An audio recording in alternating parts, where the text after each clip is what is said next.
बहुत समय पहले की बात है। एक राजा था जो अपनी प्रजा और अपने परिवार का खूब ख्याल रखता था। लेकिन राजा को अपने आदमियों पर कुछ दिनों से संदेह था और उस राजा के 3 बहुत ही खास मंत्री भी थे जो उसका काम संभालते थे। लेकिन कुछ दिनों से राजा के उन 3 मंत्रियों में से कोई एक मंत्री ऐसा मंत्री था जो राजा के पैसों में गड़बड़ी कर रहा था और वह मंत्री अपने काम को भी ठीक से नहीं कर रहा था। अब राजा काफी दुविधा में था। राजा को यह समझ नहीं आ रहा था कि उन तीनों मंत्रियों में से कौन सा मंत्री बेईमान है और कौन सा मंत्री ईमानदार है। यह पता लगाने के लिए एक दिन राजा ने उन तीनों मंत्रियों को अपने पास बुलाया और कहा, देखो मंत्री जी, हमारा जन्मदिन आ रहा है, इसलिए आप तीनों को एक घने जंगल में जाना होगा और आप तीनों को एक एक बैग दे दिया जाएगा। उन तीनों को एक एक बैग दे दिया और उनसे कहा कि तुम तीनों को अलग अलग घने जंगल में छोड़ दिया जाएगा। उस जंगल में तुम लोगों को फल के पेड़ को ढूंढना है और अच्छे अच्छे और ताजा फल से इस ठेले को पूरा भर कर लाना है और तुम तीनों के पास सिर्फ आज शाम तक का ही समय है।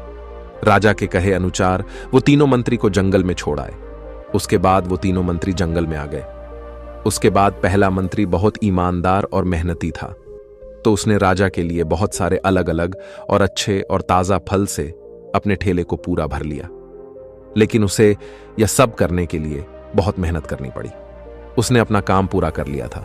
वह बहुत थक चुका था और उसने अपना काम ईमानदारी से भी किया था। अब दूसरा मंत्री जो था वह बहुत ही चालाक था। उसने सोचा राजा के पास इतना समय थोड़ी है कि वह यह सब जांच करे कि मैंने अच्छे फल लाए हैं या खराब, तो बिना ज्यादा मेहनत किए उसे जैसे ही फल जमीन पर पड़े मिले उसने वह अपने ठेले में रख लिया, बिना यह सोचे कि वह अच्छे हैं या खराब जो उसे जमीन पर पड़े। फल मिले थे वह बहुत ज्यादा खराब थे और वह आराम से पेड़ के नीचे बैठ गया। अब तीसरा मंत्री जो था वह बहुत ही ज्यादा बेईमान और आलसी था। उसने सोचा कि राजा सिर्फ ठेले की लंबाई और वजन ही देखेगा, यह नहीं देखेगा कि उस ढेले के अंदर क्या है और कितनी अच्छी और खराब चीजें हैं।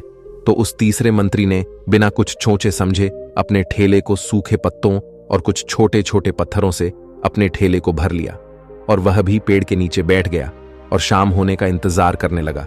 राजा के कहे मुताबिक समय समाप्त हो चुका था, शाम भी हो चुकी थी।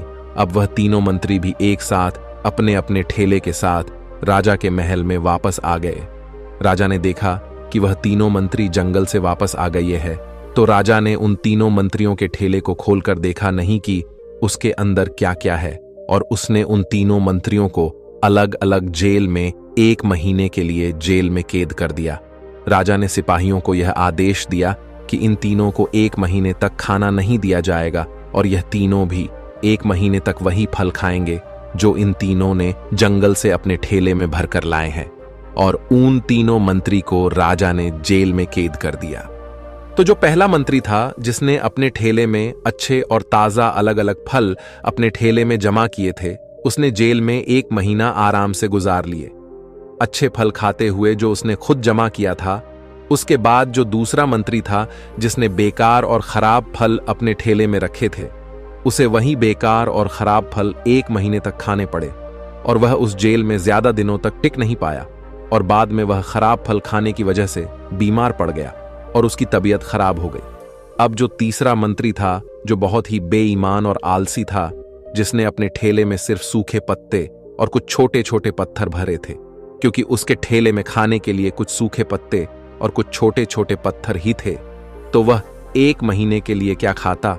और तभी उसे अपने बेईमानी और आलस्य पर पछतावा होने लगा कि शायद मैंने उस दिन थोड़ी मेहनत करके इस ठेले में फल रख दिए होते तो आज मेरा ये हाल नहीं होता। और वह बिना कुछ खाए वह मंत्री जेल में 2 दिन के बाद ही जेल के अंदर ही भूख के कारण मर गया। तो दोस्तों, इस कहानी से हमें यह सीख मिलती है कि हम जो आलस और बेईमानी करते हैं, बेईमानी मतलब अपने ही काम में अपना कुछ नहीं करना, अपना मन नहीं लगाना और खाली बैठे रहना, तो उससे आज तो हमें कोई फर्क नहीं पड़ता। आज तो हम अपने काम में आलस करके आराम कर लेते हैं, लेकिन कल भविष्य में कुछ दिन के बाद हमें उस पर पछतावा होता है। आपने बहुत से लोगों को यह कहते हुए सुना होगा कि काश उस समय पर मैं ऐसा कर लेता तो आज उस इंसान की जगह मैं होता, लेकिन उस समय पर उन लोगों ने आलस को अपनाया था, इसीलिए वह आज जहां के वही है।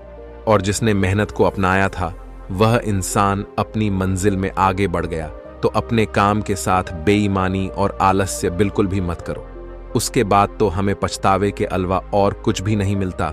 ये जो समय है ना, इसकी कीमत कोई नहीं लगा सकता है। हम लाखों रुपए देकर भी अपनी जिंदगी का 1 मिनट भी वापस नहीं ला सकते।